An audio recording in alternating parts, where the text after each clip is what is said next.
Hello viewers, I am Prabhat Kumar and today I am presenting before you the thematic and structural analysis of Among School Children, a poem written by W.B. Yeats.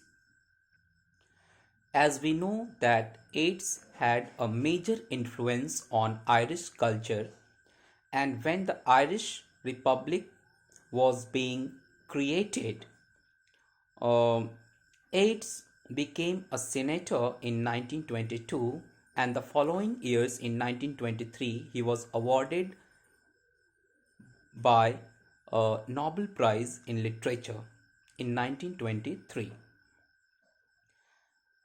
This poem, Among School Children, is occasioned by one of his official visit to a school in Ireland, uh, which was in southeast. So let us discuss some of the salient features of this poem. The first feature of this poem is that it is an occasional poem, means this poem is based on the official visit of Yeats as a senator to a St. Otteran's school. The poem has been composed in 8 stanzas, and each stanza deals with a different theme. The first stanza of the poem stresses on the need of the modernization in the education system. So, this school, which Yeats had gone to visit, offers a modern ways of education. Here, the students are allowed to use their free expressions, and they learn from discovery rather than mm, uh, through instructions. Yeats approves such kind of modernization in education system, and which he terms in the poem the best modern way. In the second stanza, we discover that the mood of the narrator wavers from the present situation, and just he wanders into his own train of thoughts, and by seeing the children staring at him, he finds himself a scarecrow. So this reflects his uh, pains of being old age. So he is feeling like his time is gone, he has become old, but he is maintaining his calmness through a smile. So he can only offer a smile before the children. The children, on the other hand, are the youth. They are the prime youth of life, and therefore the narrator feels a kind of alienation from them. And in this process of thought, he recalls his one of his past love, Lady Morgan, and he tries to resemble his face among the children of the school. And finally, he gives the references of the Leda and Swan and Plato's Symposium, where he uh, believes that God has created men and women, and the men and women should live like the yolk and white part of the egg. So the imagery of egg uh, means reflects his theory of uh, organic truth, means he sees the life as one, means the two identities, the two sexes, female and male, should live like the yolk and white part of the egg. So this oneness The two selves should unite into oneness. This is the concept of his theory of, or means organic truth, means organic life. Moving on to the next stanza, the narrator is in the constant search of the eternity, means immortality, and here he reviews the philosophy of Plato, uh, the Pythagoras, Aristotle, and ultimately comes to the conclusion that all these great men means they wasted their labor into these pretty discoveries and inventions, but they ignored the bitter reality of life, that is the aging process of life. Means, despite their greatness, they could not stop the aging process of their life, and this is where they failed to address the real essence of life, that men at one point of time have to become old and ugly, and they have to suffer the anxiety, the pains, and the uncomfortability of the old age. And the narrator of this poem is in a constant to search for the eternal life, means a life which is full of youthness, where there is a no room of old age.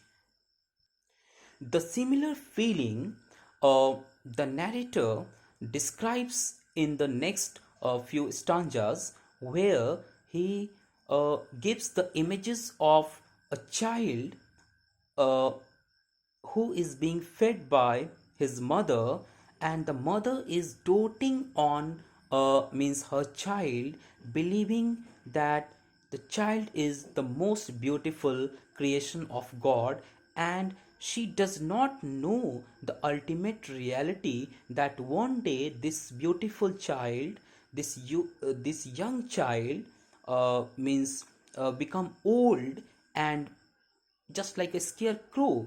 So that way, the child will betray the generation of honey.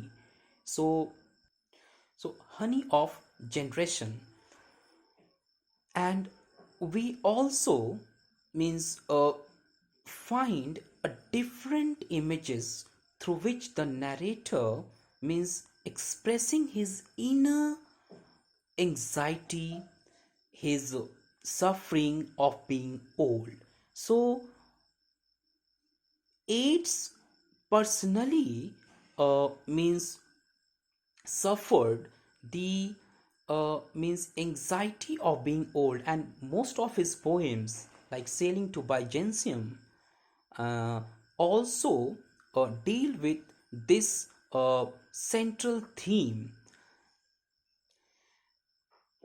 The last stanza is the crux of the poem, in which we find the organic philosophy of W.B. Yeats.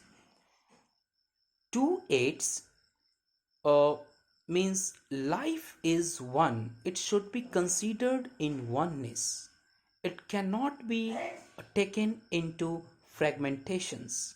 So he gives him an image of a chestnut tree, and just asks a rhetoric question to his readers, that which part of the tree would you call a tree, whether its trunk, its leaves, it, its stem.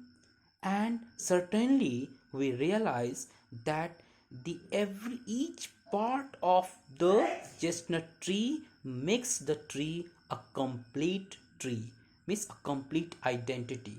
So similarly, we cannot know, we cannot separate the dancer from the dance. So when the dancer is at dance, there his identity his is different, and once the dance is over, the dancer becomes an ordinary person. So in order to realize this inner beauty of life, we must means combine, we must infuse the both the body and the soul, art and the artist, like dance and the dancer, and then we can means have the complete means truth of life. And one of the phrases used by Yeats in the eighth stanza, great rooted blossomer, that means denotes his organic uh, truth, means great, that is ideal, rooted, that is real, that is mundane, that is physical, and great ideal plus real is equal to the wholeness of life, that is the organic truth of life. So when we read the poem stanza by stanza, then we uh, analyze the philosophy of the poet and the real essence of life. Let us discuss the structure of the poem. Structurally, the poem has been composed uh, in 8 stanzas. Each stanza is uh, consists of 8 lines rhyming AB, AB, AB, BC, CC.